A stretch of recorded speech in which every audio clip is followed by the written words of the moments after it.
Hi guys, I'm Chris. And I'm Mike. And welcome back to this week's No Limits, a Mitch Rapp podcast. How are you doing this week, Mike? I'm great, Chris. I was so good. I was thinking about picking up some Maker's Mark for this little chat because our boy Stan Hurley, he's pounding a couple of those throughout American Assassin. He likes it so much that he doesn't want to spill the bourbon. Like he really wants to throw the glass, but he doesn't want to spill that bourbon. That's right. He would throw a lot of glasses if those glasses didn't have the bourbon in it. I am extra hyped this week, Mike. I am so excited to talk about this book. It's finally here, American Assassin. We've already recorded our American Assassin movie pod. Had a great time. We look forward to sharing that with you in a couple weeks. But yeah, so Mike actually has a little bit of a surprise for you guys, or not a surprise, but an update that he's been itching to share. So why don't you go ahead and share that, Mike? Yeah, we've had this in the works for a little while. I think it came out of an idea that you had. We just really would like to get you guys, the listeners, involved, particularly around American Assassin, because we know how much that book means in the universe of rap fandom. Everybody tends to have an experience with it, the book or the movie. A lot of people, that's where they started. Someone had recommended that book, and that was the one that got them hooked. Not what we recommend, though. Yeah, no, I do. I'm glad that we are doing the publication order, so we really see Vince's writing grow as he grew. But this is the origin, right? This is, chronologically speaking, the first Mitch Rapp book. So, because of that, we want to welcome you onto this podcast by sharing with you our voicemail number, where you will have a chance to share anything you liked about the book, your favorite part of it, any memory you have reading it, or even the movie. We're going to be talking about the movie in a few weeks after we finish reviewing the book. And so even if you have something to say about the movie, feel free to call us, chime in. We'll select a few of you guys to put your recording on the podcast, and we really want to hear from you. Yes. And that Google voicemail is 202-599-7770. And we'll put all the details in the show notes, so you don't have to write it down right now. Yeah. Feel free to just call that number and rant and rave about, like I did, about how much you absolutely hated the movie and some of the decisions made, but absolutely love the book. So again, open-ended. Oh, here's a challenge.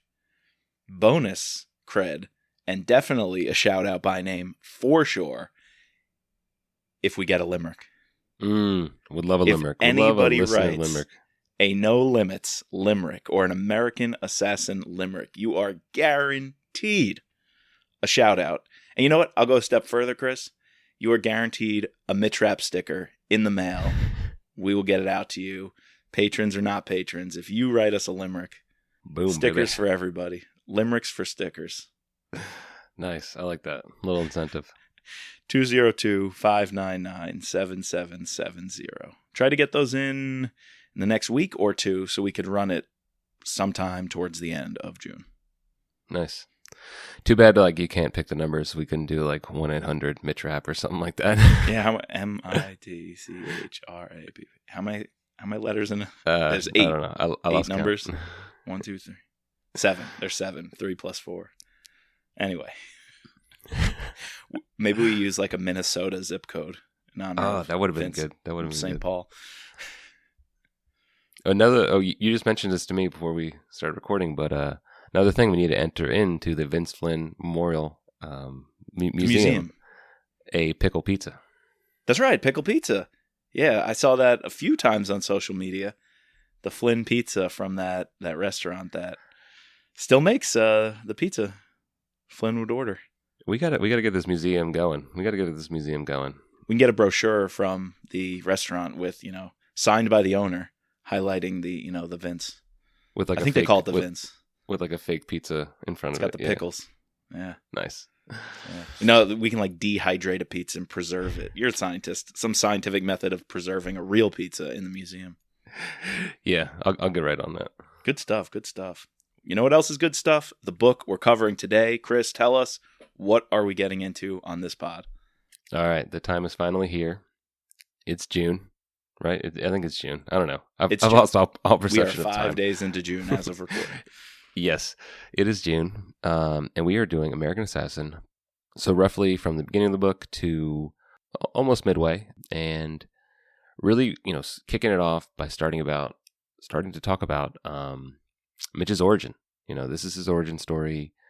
We're gonna really go deep into the scenes at Lake Anna, at the farm. Yeah, really excited to talk to you about this today. Let's do it.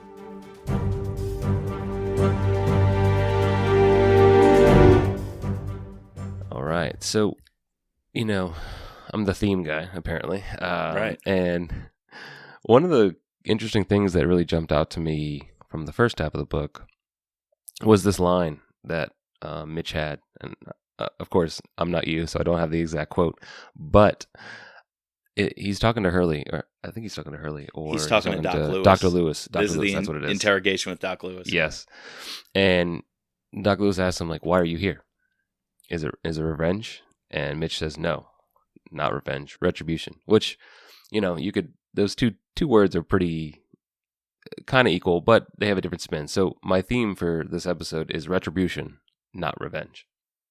And Doc Lewis, being the psychologist that he is, asked Rapp to define those terms to really tease out what he means.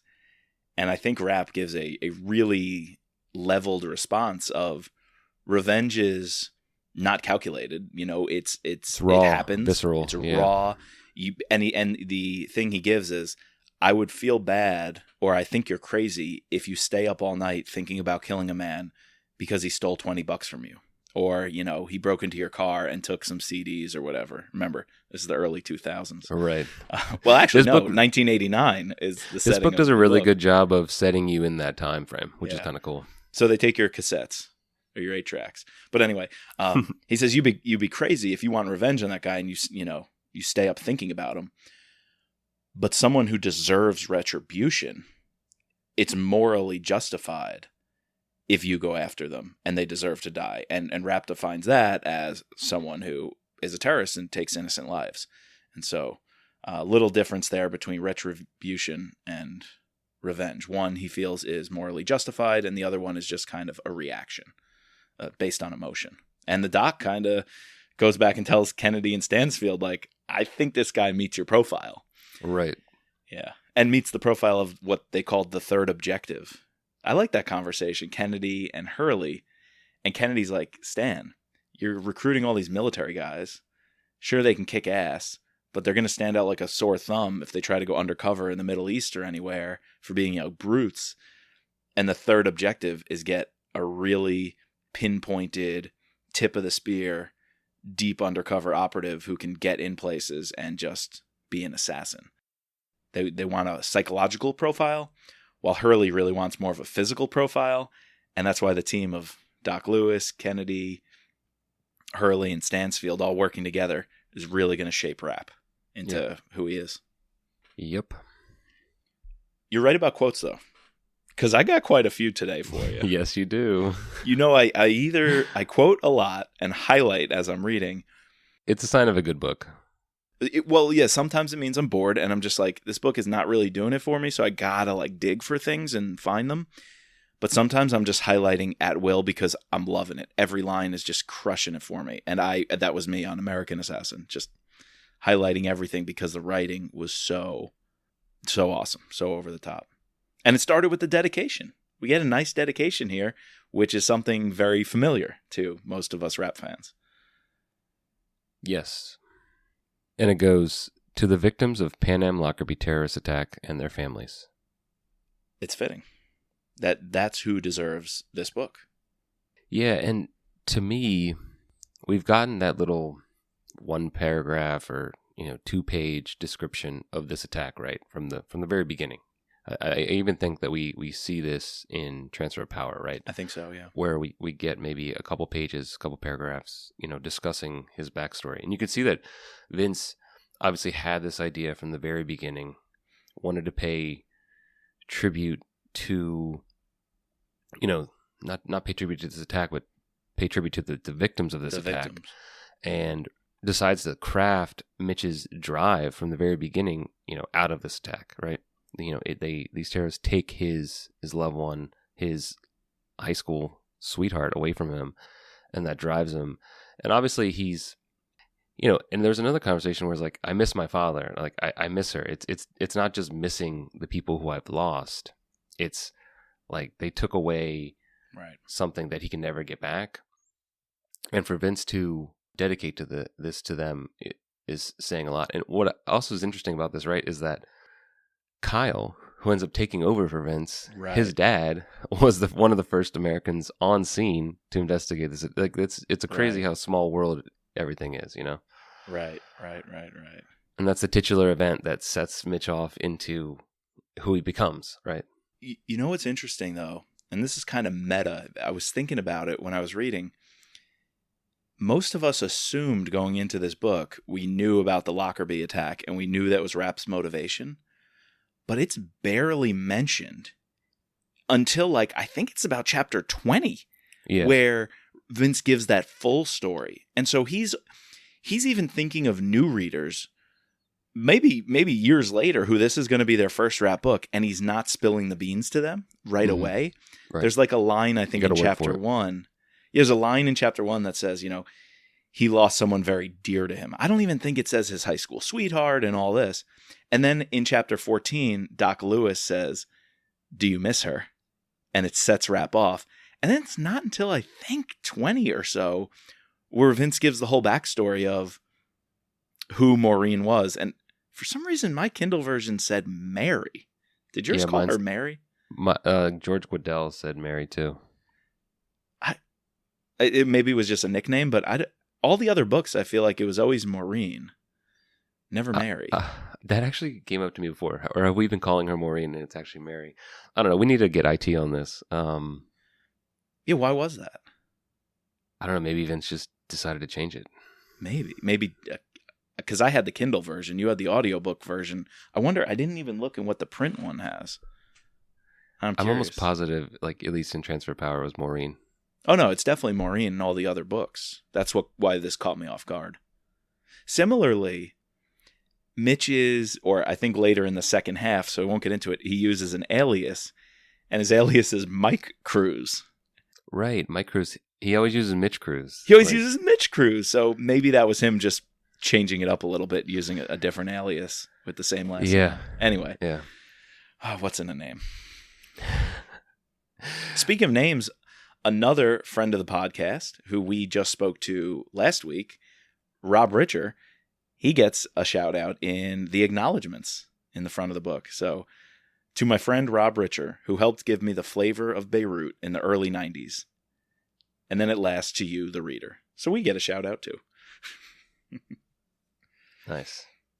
So another we could talk a lot of pinpoints from specifically, because we don't, in our movie pod, we don't go too deep into book to movie comparisons, but I just got to point this out here. How could this being the dedication of the novel, they take away the Pan Am Lockerbie attack? Right. And turn it into some, I don't know, that just really pisses me off. My blood is already boiling.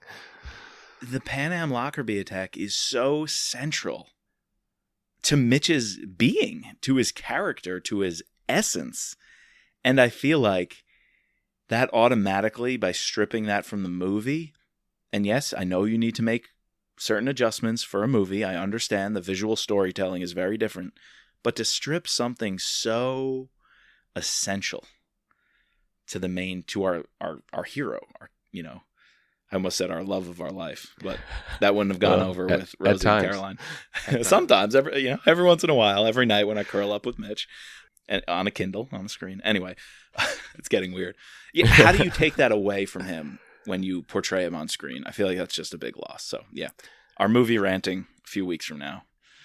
I think this is the last thing I'll say on it, but I think you could have had, you don't want to date yourself. Like, obviously, Pan Am happened, much earlier than when they wanted to set the movie. But you could have easily just had a terrorist attack on a plane and conveyed the same, thing. True. I don't get it. I don't get a lot of things about the movie. So anyways, this is not the movie pod. This is the book pod. We'll save those for later. But Yeah. Yes. Speaking of the book, one last thing I really like. I told you I was highlighting away that Vince put in the acknowledgments. He thanked everybody, had a long list of people, as he always does, very inclusive of all his support team. And then he wrote, quote, "I have wanted to tell this story for 15 years. How did Mitch Rapp become Mitch Rapp? Crafting this novel has been one of the greatest thrills of my writing career. Thanks to you and your support, enjoy the read." Wow, 15 years in the making. That's He's awesome. been thinking about it. Yeah, I love it. All right, well, he's going to tell the story. Here it is. And we open up in Beirut. Like we just said, our friend Rob Richer really described the city and what it was like in the time period of the late 80s into the early 1990s. And Mitch is in action right away. He's on the ground. He's in the field. So even in the origin story, we start with a more familiar Mitch. You know, he's at least been through his training. And we're going to do a flashback to start the book in chapter 1. So the prelude, kind of cool, huh? Mitch gets taken. Yeah, I like the, in medias res style here where, we're going to set Mitch get, literally it's a scene from Taken, right? Or where he allows himself to get taken, and then we're not going to go back to it until we fully, tell the entire story. So it really grips the reader, right from the front. And I really enjoyed that. Instead of just starting off with like Irene watching him, at a dojo in a strip mall. I love how they always bring that up. Like he was fighting MMA in a strip mall. How much could he learn from that? In like a couple of months. Yeah, in a couple of months. Apparently a lot. You can learn a lot. Well, like Hurley says, it depends on the teacher. Or maybe Doc says. Depends on if you have a good instructor. And how motivated you are. And how athletic you are. So Right. This scene is just the descriptions of definitely, describing Beirut. I think it starts like Mitch looks at himself in the mirror and sees this man who I get the feeling that he doesn't really know who he is, or he's like sort of questioning himself a little bit. Right. And then he sort of steals himself and is like, all right, I'm doing this. I'm going to go get Hurley back. Spoiler alert. Like that's what I got to do. I got to allow myself to get taken in order to get my boys out. So I like that sort of inner monologue between him and himself in the mirror. Right. And you only get a couple of sentences about it, but it's just like palpable off the pages. Yeah. It makes him real too. He doesn't recognize who he's become. And it draws us in as the reader wanting to know more about that journey. If even Mitch doesn't recognize who he's become looking in the mirror, how are we, the reader, gonna be pulled into that story? Right. But yeah, he wants to get taken, and he makes it very clear. He looks like a tourist. I think he has a map, and he goes down an alley, and he sees a guy leaning against a wall.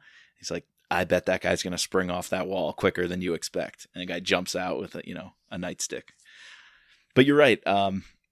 Hurley's taken. Another friend is taken. It says, one he respected, admired, and liked. The other, Hurley, he respected, admired, and hated. We're getting more, hints, foreshadowing of why is it Rapp hates this guy, yet he's risking his life to save him. Right. And another reason for that, Vince writes, is warriors don't like leaving their own to die at the hands of the enemy, because secretly they all know they might be in the same position one day, and they sure as hell hope their country will do everything in their power to get them back. Well, we're going to find out that's part of Rapp's training, knowing full well they will not do everything in their power to get him back. That's how deep his cover is going to have to go. He doesn't exist. Yeah, it's mentioned like multiple times, like during the next sort of couple chapters we get is Mitch being taken to Lake Anna, to this farm in this farmhouse and doing all this training, right? And Hurley says, you are a ghost. You are a nobody. If you get caught, the government is not going to acknowledge who you are. Right. We don't negotiate with terrorists for hostages. We're definitely not, negotiating with terrorists for your sorry ass. You are, exactly. And if you're okay with that, then you have to be okay with it, right? So, right. Again, we're not going to talk about it till the movie, but there is a nod to that in the character of Ghost and why he's doing what he does in the movie. So, I guess kind of a nod to this writing and what Vince was going for with that, but barely. Yeah, little nod to it, not much else. Since you mentioned the Lake Anna house, which is not the traditional farm, right? Right. The It's not CIA the real training farm. pipeline. Yeah, It's not the it's like- Camp Perry farm. But it's Hurley's domain, let's say. Hurley the boss. What he wants goes at the Lake Anna farmhouse. I'm presuming this is the same house that Mitch and Mike Nash take the guy from Right. what book is it? Oh, Pursuit of Honor, right? In the last book we just read. Yeah, it's the Extreme Measures Pursuit of Honor Continuum. Yes. Yeah. sequel prequel thing, yeah. Yeah. I think it is because they even mentioned then that Hurley built it out. He built a more fortified bunker, I think, in the basement. Oh, right. Since this time. Right, And right. I think they do say this was they do give a nod to this is where, many recruits have trained under Hurley. So, yep, I think same house, still around in Pursuit of Honor. And Hurley still running the show. Yeah, and when Rapp gets there, we start off with a pretty big bang, right? He comes up to Hurley and I don't know wisecracking, but just sort of sees that in order to speed things up, he's like, I know you're going to give me shit. And the only way to stop you giving me shit is we need to fight right now. Yep. Like, what did you think of Mitch's reasoning behind that and wanting to do that? I think it's brilliant because Hurley's giving him all the shit about, and he even says to Hurley, if you're as good as I'm hearing from everybody and I should be scared of you, you're going to know within 20 seconds of looking at me whether I have the goods or not. So if you're going to make your judgment that quick, we might as well jump into it. And Rapp's like, I just want to get to the training where you create me into a terrorist killer and hunter. And so let's get the bullshit out of the way and let's go to the mat. So I think it's a great read by Rapp. And any time you can catch a Hurley and when she finds out a Kennedy off guard and put that type of person on their heels, you've done something right. Even if you're getting yourself into the shit by doing it, you're doing something right if you catch a Stansfield, Hurley, and Kennedy off guard. So I think it's a good play. Yeah, and speaking of the fight, we are in mostly, I think we're in entirely Hurley's head during the fight, right? And the descriptions of this fight are pretty cool. It'd be interesting to talk to you, the guys who discuss hand-to-hand combat and pretty much all combat about this fight in particular. And we see a progression. Hurley is very cocky in the beginning, right? And then he's like, all right, he's going to do this. And just thinking about what he thinks Mitch is going to do. And then when he go to counter that, he realizes almost instinctively, oh shit, Mitch is not there anymore. And then he gets a side blow or something. He's quicker than he thought. The only way he wins this fight is by breaking two of the rules that they said. Right. Don't grab the nuts and no face and no face, no nuts. No face, no nuts. And so the only way Hurley wins this fight is by cheating. Now, two things I want to talk about there, because even the subtle details of what Hurley's thinking during the fight, oh, shit, he's faster than I thought. I underestimated him. Goes back to a conversation Irene had in the car, or at least we get some thinking from Irene on the drive into the farm. She's talking or thinking about recruiting Rapp and why he stood out. And she was following him. So the same way Hurley is going to get caught off guard in the fight, Rapp already did that to Irene because she's tracking him. Right. And, she's one of the best, and she has notes and notes that she was working on collecting a file for him. And then one day, when she goes to confront Rapp goes, why have you been following me this whole time? And she's at a loss for words. She even goes back through her notes and is like, where did I slip up? Right. She said she agonized know? Over it for hours and couldn't find a mistake. And this is one of the top professionals in this industry. And Irene is racking her brain. Where did I mess up? What did I miss? And her only conclusion is Rapp had superior situational awareness. He just can read a situation and take in, his brain is firing with all these inputs and stimuli. And so she moved his file right to the top of the stack. So basically, from that scene to the fight scene, Hurley and Kennedy have been put on their heels, caught off guard by this kid, and both of them realize he's got something special. Hurley won't admit it yet. He had to break the rules and cheat to win it, and he's gonna still fight to try to kick Rapp out. He's gonna break some other rules too to try to get him to drop out. He's gonna do everything he can to get him to drop out and try to get Doc and Stansfield to kick him out. But he realizes this kid has something special if he can read a situation on the mat with me and be a step ahead. So, pretty cool stuff. I think it's great that Vince made Mitch a lacrosse star. Right. I guess you could have had him be any sort of. You could have you couldn't really because of he wanted to have Mitch be sort of a skinnier dude, very athletic, run really well. And when you think about how a lacrosse game goes, you have to, and if you are like a lead, striker I've never played lacrosse, but just imagining, and it's the same in basketball, right?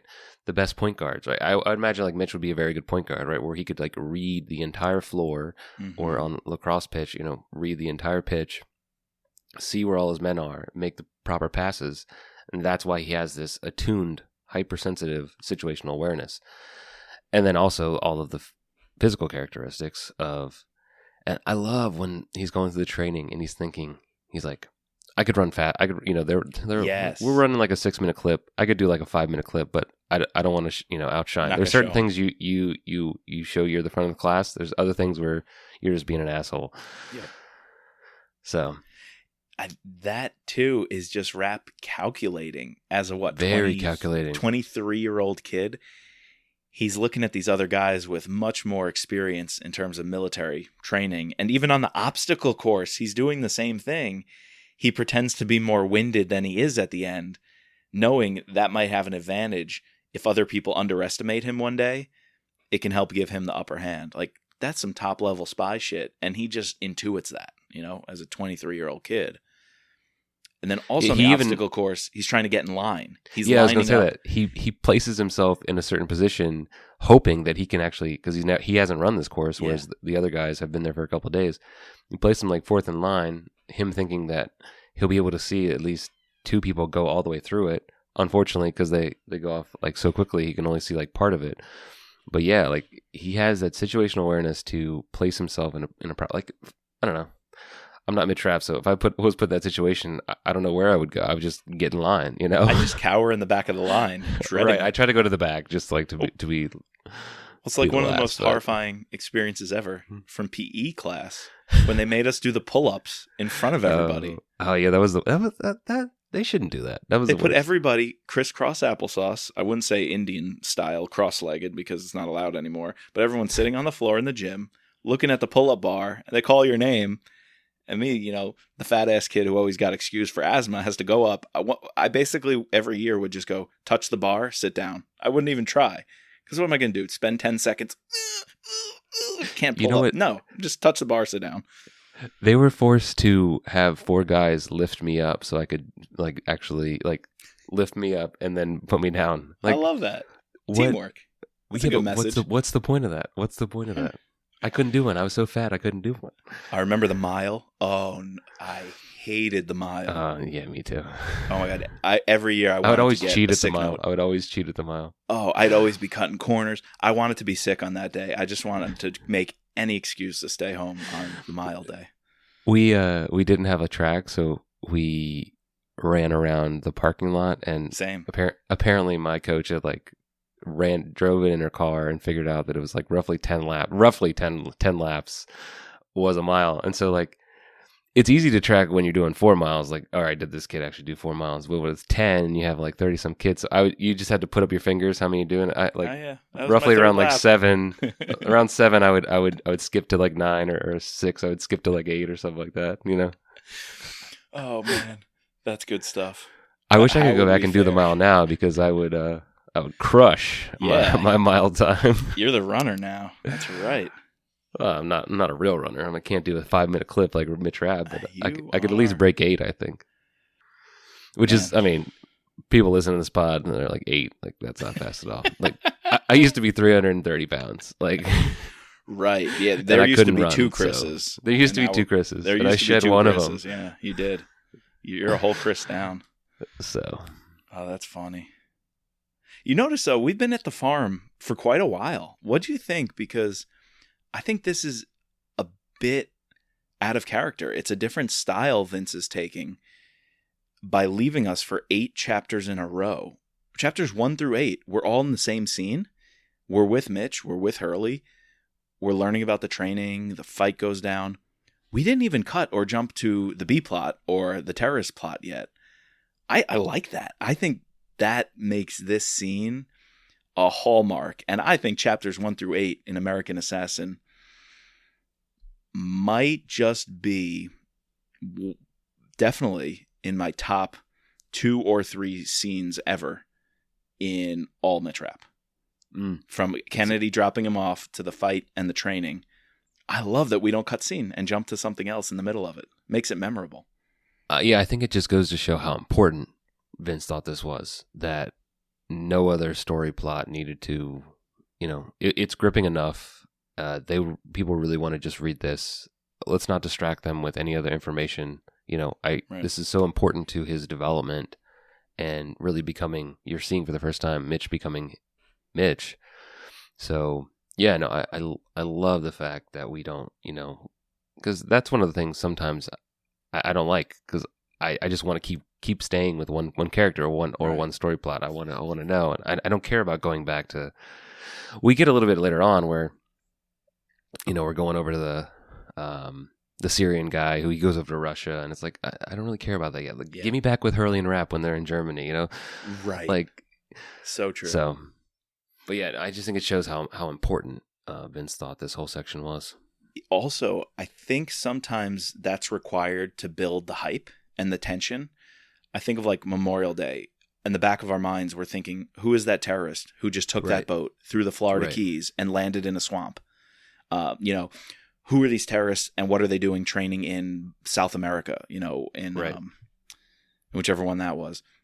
So it builds the hype. But here, we don't need that distraction. We don't need that hype. We had the prelude, 1. And we know what Mitch is going to do throughout his career. So we don't need, I think, that hook to catch us, because we're totally caught with what's going on here. And it allows other characters and their dynamics, not in a faraway place, cut scene, but right here. Because you have not only, like we mentioned, the Kennedy-Hurley conflict of, Kennedy wants him and knows he fits the profile. Hurley calls him a little punk who has no experience and refuses to accept him.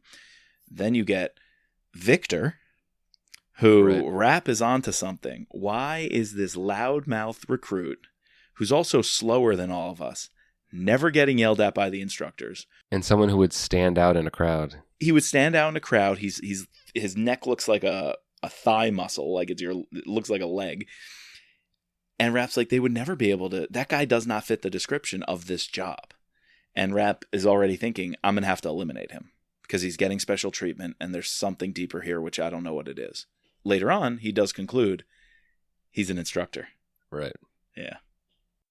One other thing about the training that's interesting to me, right? Is so why are we having this training? What's the purpose of this? And we don't find out really until later on. What we have, learned about this from previous books, right? It's the Orion team. We're looking at the birth of the Orion team. And the CIA has been taken out by diplomats, and America has got out of the game. And this is even referenced by, I think, the Russian and also, I'm blanking on his name, Syed, yes. And how they're out of the game. Yeah, we don't strike back. But now they want to get back in. And Stansfield is now in charge. He's not yet the director, but he's now the director of operations. And he's this war dog veteran from, he went behind the Iron Curtain. We've learned about in previous books about all of his, endeavors, right? And he is a hands-on guy. So he wants, people are getting picked off in Lebanon, right? They're taking American businessmen. They're taking our operatives and they're torturing them. But we're not hitting back. Right. So we need boots on the ground, and this is one way to do it. And exactly, we need people that are going to go into urban places, blend in. Yes. Another reason why Rapp is able to deduce that Victor can't go in an urban place. He'd stick out like a military thumb. Right. And I think that's one of the reasons, ultimately, why Rapp gets chosen. Not many of the reasons, but he's raw. He doesn't look like he doesn't scream military training. Right. So he can go into these places. I'm sure later on, Rapp in transfer of power, or Rapp in not transfer of power, but Rapp in transfer of power. Or any of the books we've read, you see him now, and it's like, oh yeah, he's definitely like an operative, especially the way he looks. But I always vision Rapp looking a little bit different than like let's say a Scott Coleman, right? Sure. Scott was in charge of the SEALs. Big time. Screams military. Rapp just screams killer. Yeah, right. A secret killer. Secret killer. Well, here you mentioned Stansfield, and we've got to give a nod to him. I feel like the second half we'll talk more about his exploits with Hurley back in the day, because Hurley does a lot of reminiscing. He shares a lot of stories about what he's been through, and so I feel like we're going to get there. But Stansfield shows up here. He does visit the farm. He's interested in Kennedy's recruit, and all the blame's going to be on him, right? So if Stan is right that Rapp is just this little, scrawny kid who we can't have do this kind of job and isn't cut out for it, ultimately Stansfield's going to take the hit because he greenlit the Orion team. He appointed Kennedy to get the people and Hurley to select them. So he's going to take the hit. And then he explains it like this. The game was changing. They needed a weapon more surgical than any guided bomb or cruise missile. Having spent many years in the field himself, Stansfield also knew this person would have to be uniquely autonomous, someone who conveniently had no record. And then Kennedy later on says, as her mentor, Thomas Stansfield, told her many times, great spies don't complain about the rules. They find ways around them.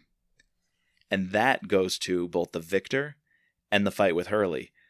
Victor's breaking all these rules and getting away with it.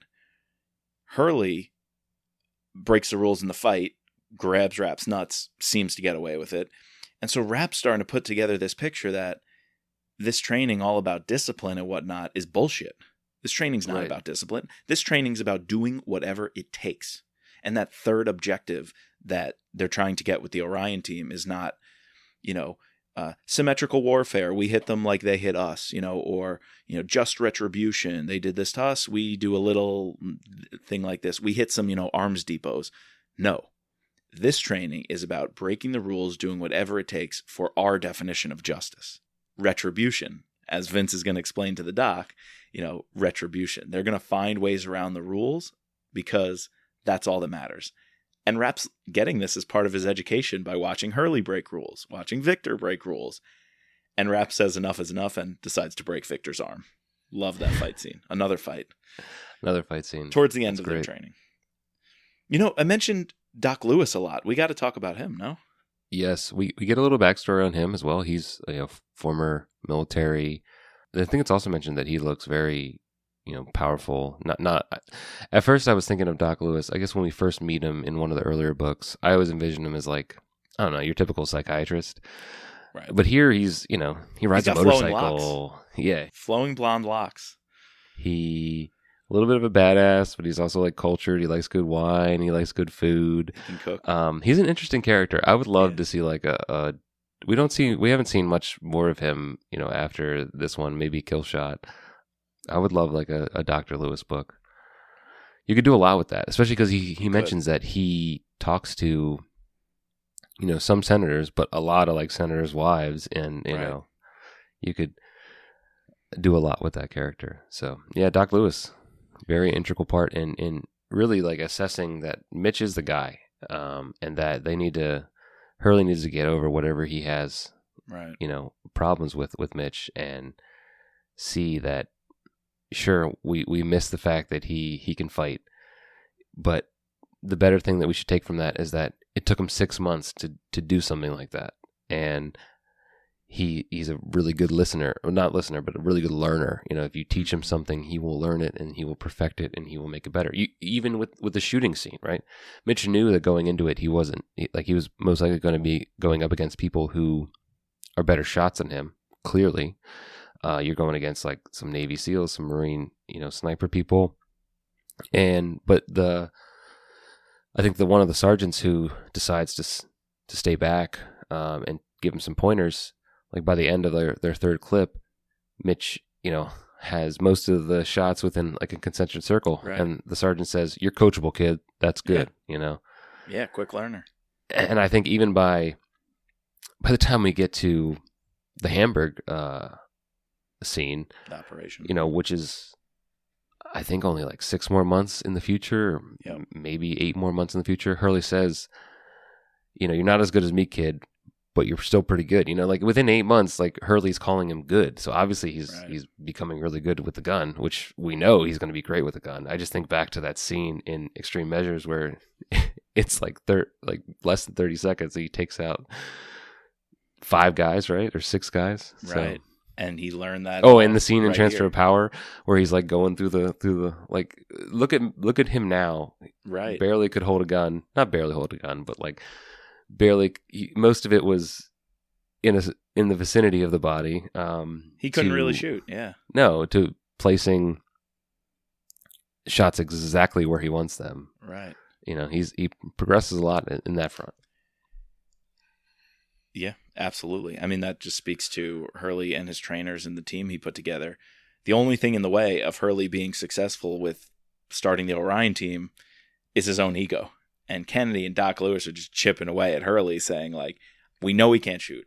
We know he doesn't have military training and experience, but that's why he's moldable. We have a blank slate. He doesn't have to unlearn bad habits. He's actually got some pretty good ones. And he has this instinctual situational awareness, like this meets our profile. And Hurley, over time he's going to crack. But only thanks to Doc Lewis. Did you catch? Rapp did actually quit. He did. Rapp tapped out after the Victor fight, and Hurley comes in the middle of the night, beats the shit out of him. In the middle of the night, beats the crap out of him, runs him into the ground, and then says, "Let's rematch." And Hurley obviously wins. And Rapp is thinking, wait, Hurley didn't win. He fucked me.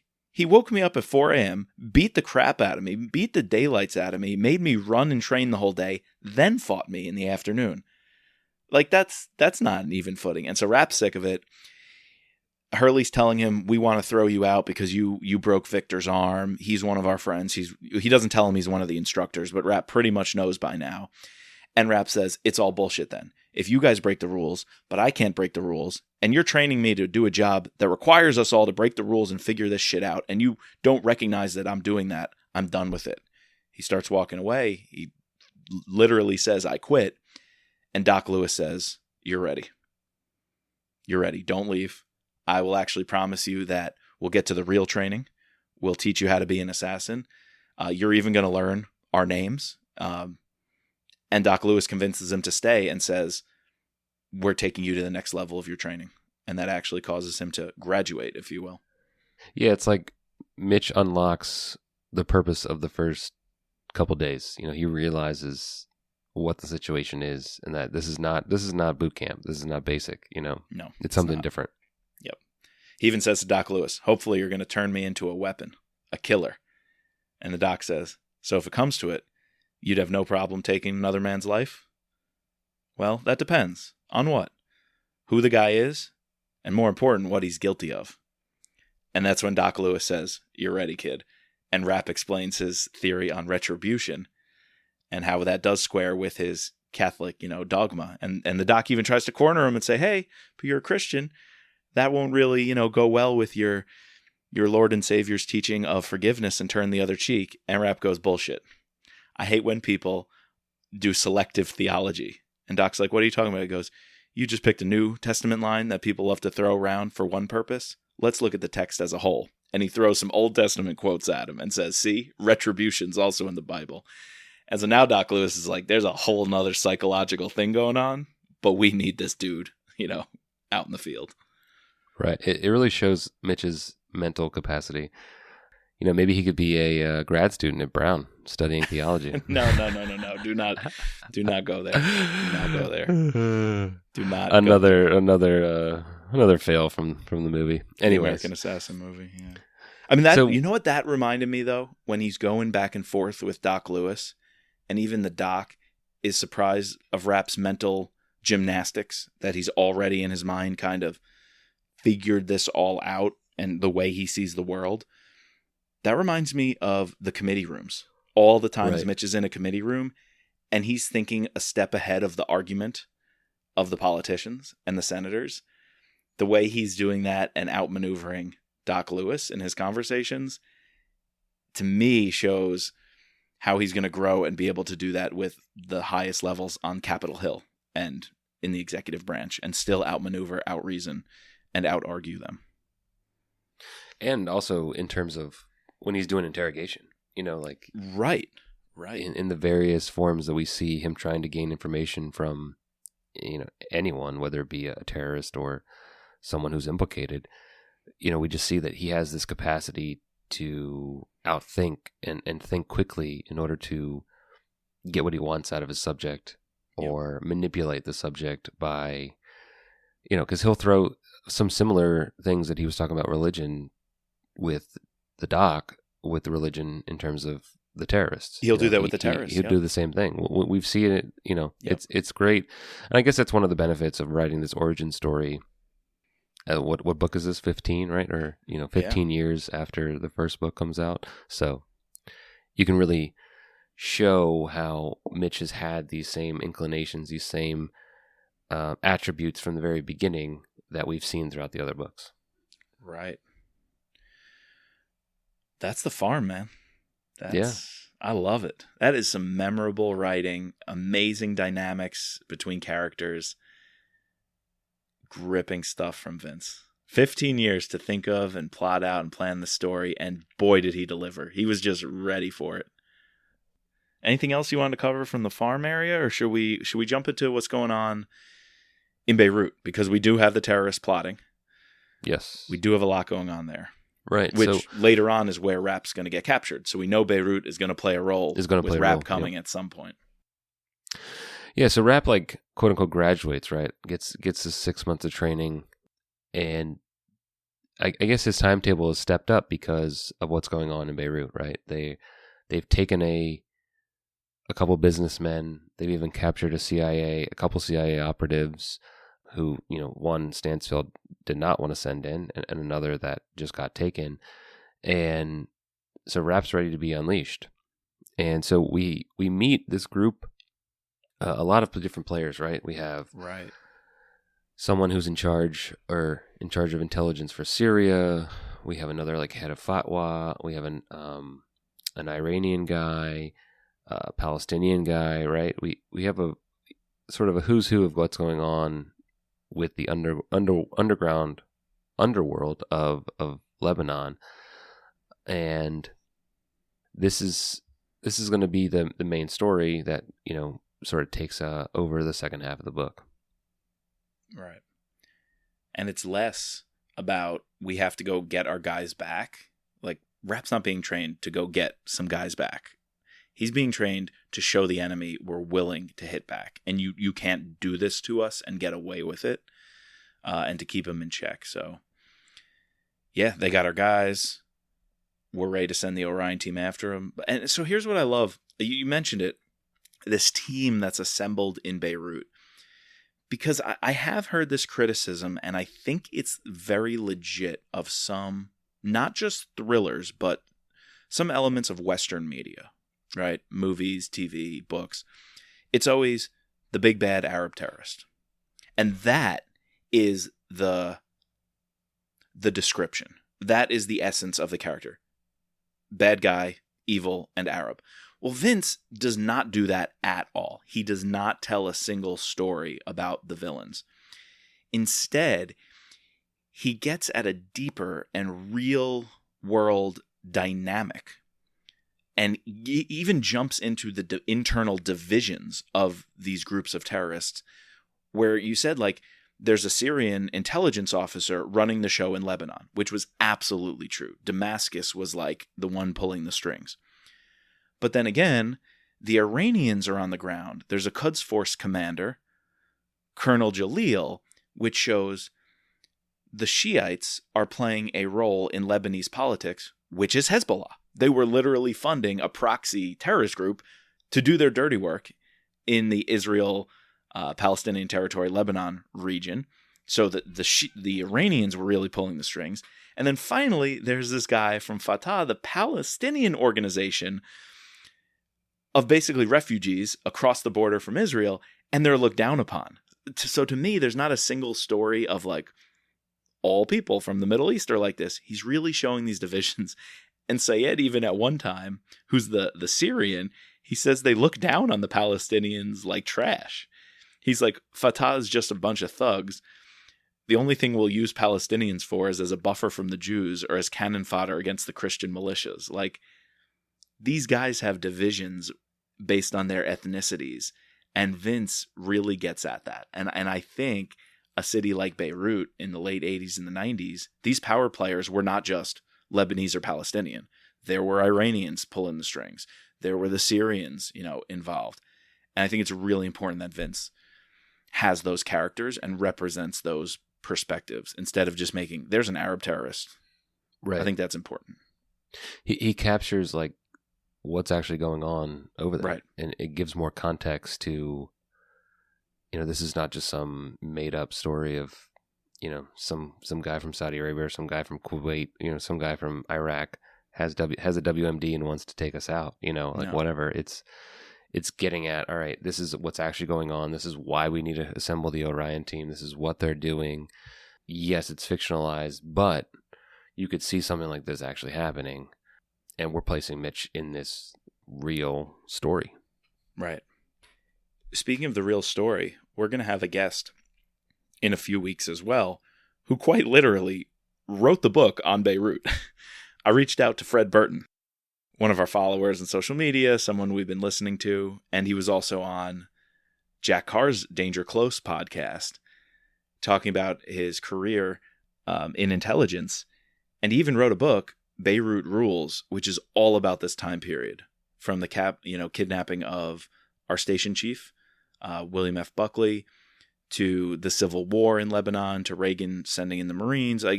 He basically covers this whole time period. And so I'm really excited to ask him about these descriptions that Vince gives us, because the same way Vince is describing the texture of these meetings between the Islamic Jihad, he's also giving us the feel of the city. I loved how this Martyrs Square was created, and it was a bombed out neighborhood from the Civil War.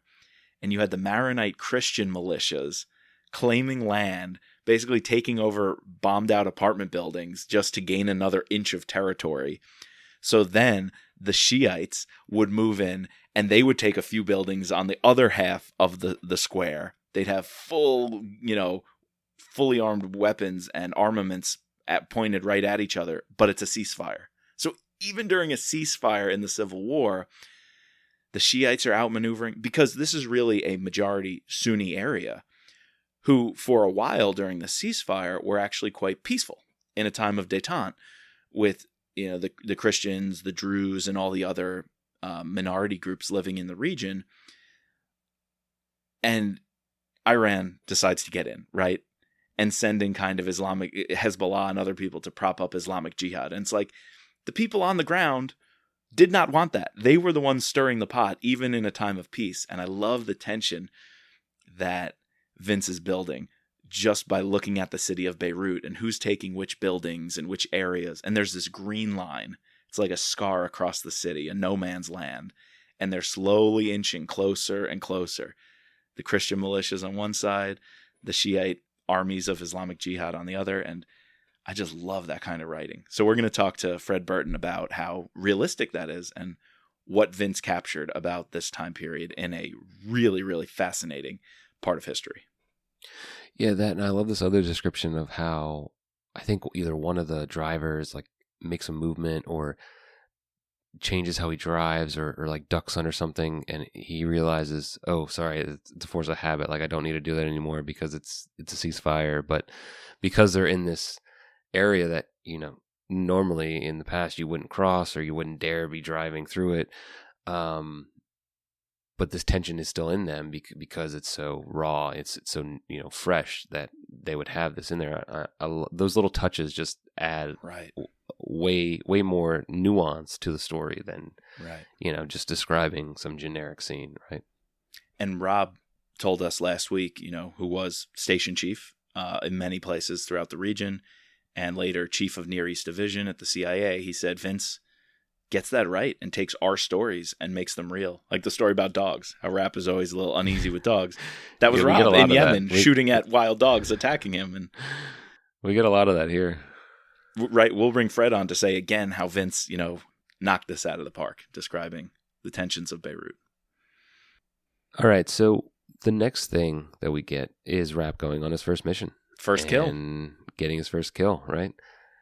So it's been 6 months. I love this. There's this one line where Rapp's like, yeah, it's been 6 months and I've slowly been seeing that I'm drifting away from my friends because he has this new drive, new passion in life. And he's like, it's not that I don't like my friends anymore. He said he's always been a guy that relied heavily on his friendships. Even as a kid, he would, he couldn't walk by a park or a field and not hop on and play with somebody that he knew. But now he has a different purpose, a different call. And he's this man on a one-way mission to be the integral part of the Orion team. And he's tasked to go to Istanbul, where his first target is an arms dealer, a dirty arms dealer, who's been supplying arms to many different terrorists and Russians. And he's sent to be the first guy in, do surveillance, set up, make sure the safe house is all good. And we get some really cool spy stuff in this book. Mm-hmm. I love the spy stuff. Like that's one of the reasons why I love the third option. Just like the amount of spycraft that we get to see Mitch do. I love when we see Mitch do spycraft because he is a spy. He's an assassin. Yes, he's an operative, but he's a spy, and I love when we see that. And right, he goes in to the building. I think he has something is I'm blanking on what it specifically was, but one of the guys at technology made him this thing to scan the room, and he gets his briefcase that is in the bottom drawer and pops it out and has assortment of guns, the dossier. And he reads the dossier, he studies it, all on Sharif. And this is going to be a key thing that is brought up later with his conversation with Stansfield, critiquing why he decided to act before. Because the plan is, right, he comes in, checks it out, does surveillance, runs surveillance on him. Then Hurley and Richards come in, who is Fred he's the other guy that made it out of the training. His real name is Richards. And they're going to be there, and there's a different plan. I don't know if we actually ever figure out what they were actually going to do. Probably Hurley was going to kill him, right? So, but upon reading this dossier, Mitch, something pops into Mitch's head. This would be a good opportunity to take him out. Right. And then the next morning, that leads him to go on a run, with a weapon. And when he sees his opportunity, he gets revenge or retribution and takes him out. But it's like this little scene, the fact that he can read something, like he got the information hours before and realizes, all right, actually, whatever we're going to do, that's not what we should do. We need to get in, get out. I see an opportunity.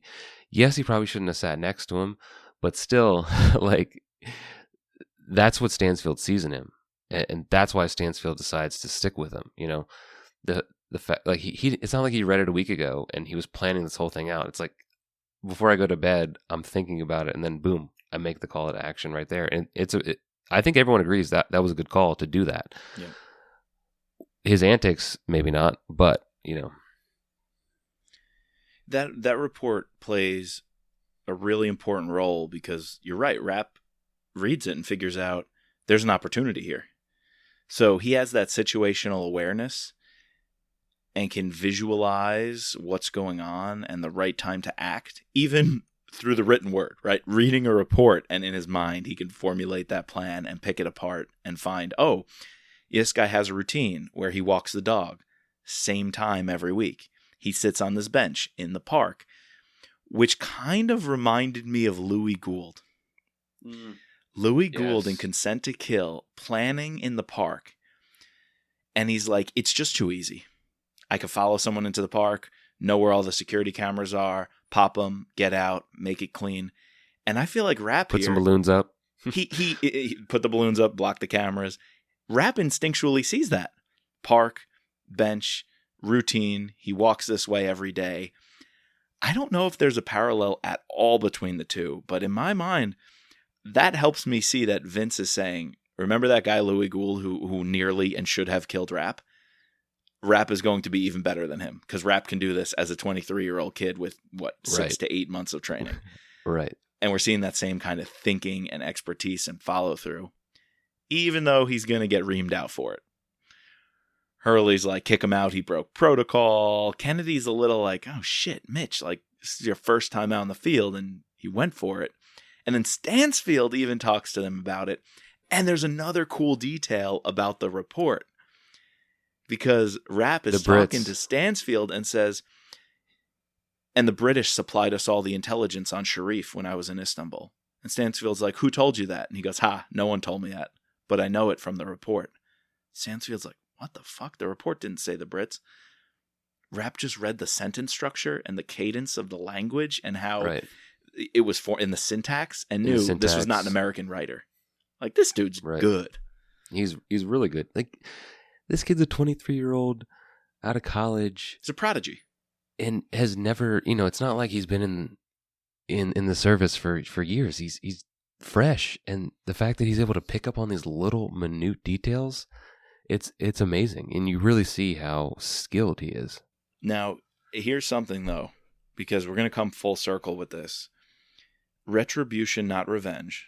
I was also thinking of another theme. Never make it personal. Yes. Kennedy tells him in the car. That should be our title. Driving to the farm. Remember, it's never personal. And Rapp in his mind goes, see, that's where we disagree. This whole thing is personal. It's always personal. And then Hurley tells him the same thing. Take the emotion out of it. Just be a cold-hearted killer. And Rapp says, oh, okay. Nope. Rapp in his mind is saying, it's personal. The reason I'm doing this is for retribution. Retribution is always personal because it's deserved. Well, when Rapp's about to pull the trigger under his windbreaker, he looks at Sharif and says, I need to see him face to face. And in the moment, his emotions kind of take over, but in a good way, in a way that allows him to look at Sharif face to face and say, how do you sleep at night with what you've done? Because Sharif sold the specific materials in the Lockerbie bombing to Islamic Jihad through the Russians. He was the broker in Turkey from the Russians to Syed and the terrorist groups in the Middle East. And Rapp says, I need to see him eye to eye before I kill him. He has a phone. Rapp through the windbreaker, shoots the phone out of his hand, says, I'm not going to wait for him to spew lies at me. I ask him, how do you sleep with yourself? How do you put up with yourself at night knowing you did this? What? Boom. 1, 2, 3, all in the bridge of the nose. It's great. He made it it's personal. Great. It's a great first kill. He made it personal. And that was the one thing I liked about the movie. Just to jump in there, the scenes where Hurley is telling him to, you can't make it personal, because that ultimately is a downfall. And we do see like Mitch slip up a little bit later on in other novels when especially when I think about Irene. I mean, ultimately he gets Irene back in what is that? Protect and Defend, right? Protect and Defend. Yep. And that's one of the reasons why they don't want him on that case. He's too close to the heart. It's too close to the vest. Yep. He also tells Mike Nash in Extreme Measures, or is it Pursuit of Honor? Yep. When they take his kid. When they take his kid, it's too personal for you, man. You got to step back. You got to step away. And to see Rapp, this is just the last book. To see Rapp from then or now until then, he's it's a flip, and he's realized that you can't have these things. You have to sort of think about it rationally. And, I think every now and then it does flare up for Rapp, and it adds to a little bit of flair in situations. I think Kyle picked up on that. Looking long term, Rapp now in the game for 20, 30 years? Just under 20 years. I think Kyle picked up on Rapp does change. Because if he's lying to Kennedy and Hurley and saying, well, secretly I'm going to be motivated by personal retribution, but I'm going to do it in such a honed way, it's going to drive my passion, it's going to fuel me, combined with my situational awareness and that kind of, head on a swivel mentality, he'll be okay and can get away with it being personal for a little while. As he ages, as he has injuries, as he sees how the game is played, he's going to start changing and becomes a little bit more cynical. There are times where he has to check himself, almost turning into a robot assassin killer. And remember, we don't take out innocent, we don't take out cops, we don't take out innocent guys unless they're in bed with, the bad guys. We don't take out bodyguards unless those bodyguards are, guarding somebody and they willingly know that they've done bad things. Rapp has just become a little more cynical in his older age. And I think maybe Vince did little changes like that when he tells Nash to step back in pursuit of honor. And Kyle has ran with that and showed Vince really. And now Claudia is trying to tell modern day Mitch, you might have to step back because your country might not even want you anymore. Mitch is dealing with deeper things. It's not just so personal. He's going to do it every time and get his personal revenge and go off and be a hothead. Claudia's trying to warn him, like, America's changing. You're changing. I think Vince would be proud that Kyle picked up on those shifts in character. Yeah. No, that's great. I hadn't thought about that. That is, yeah, Kyle definitely picked up on that. And I liked how Rapp has changed a little bit in these past couple novels. Right. Well, what do you think? Rapp's first kill. We'll pick up part 2 with the fallout, with the aftermath, when Kennedy gets a voicemail, and the voicemail has the cryptic code confirming that it was Rapp who made the kill. I kept on finding, I was laughing because the guy who comes in and says, after she gets that voicemail, his name is Max Powers. Wasn't that a video game, Max Powers? I don't know. Oh, I don't know. That's just such an interesting name to choose for a guy. But anyways, yes, this is a good place to stop. That was a great conversation about the farm and Rapp's first kill. First kill of many. Yeah, can't wait to talk about it next time. Yes, and speaking of part 2, man, do we have a lot to look forward to next week. From hearing more about Hurley's exploits and his younger years in the field, in Lebanon and other places. We even get to meet the Ohlmeyers and a certain lady, Greta, who is going to be such an important person in this part of Rapp's life. Although we don't hear much about her at really any other point, but the scenes with her are pretty great, and that will also take us into Killshot as well. And then some really awesome action. Vince is the master of this closeout, race to the finish line action sequence, and this one really pays off. Remember, he was taken, so we know he's captive in Beirut. We know there's somebody he hates, there's somebody he likes that their life is in his hands, and he's on the ground ready to get him back and do whatever it takes to get retribution. Lot to look forward to next week.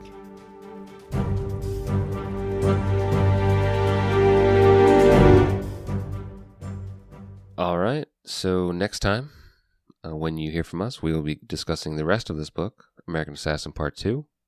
And Mike, you want to hit him with that Google voicemail again? Yeah, we want to hear from you, your thoughts on American Assassin. At the end of the month, we will record or include some of your recordings that you leave for us, your memories, your ups, your downs, your love-hate for the movie. Anything at all you want to say. What'd you think of Dylan O'Brien as Mitch Rapp? Let us know. We want to put you on the podcast. So that Google Voice number is 202-599-7770. We look forward to hearing from you.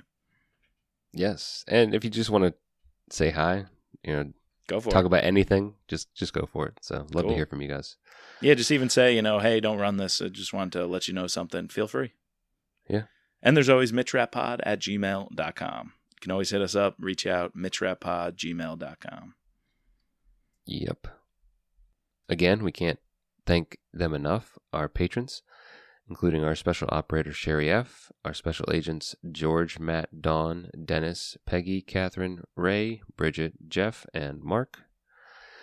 Please subscribe, rate, and review us using your favorite podcasting platform. Find us at mitchrappod.com or on Twitter and Instagram at mitchrappod. And as always, just let Mitch be Mitch.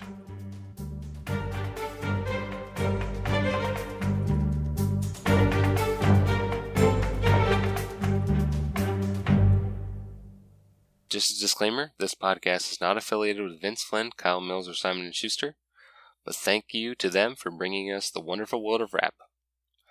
And the music soundtrack is Guerrilla Tactics by Raphael Crooks.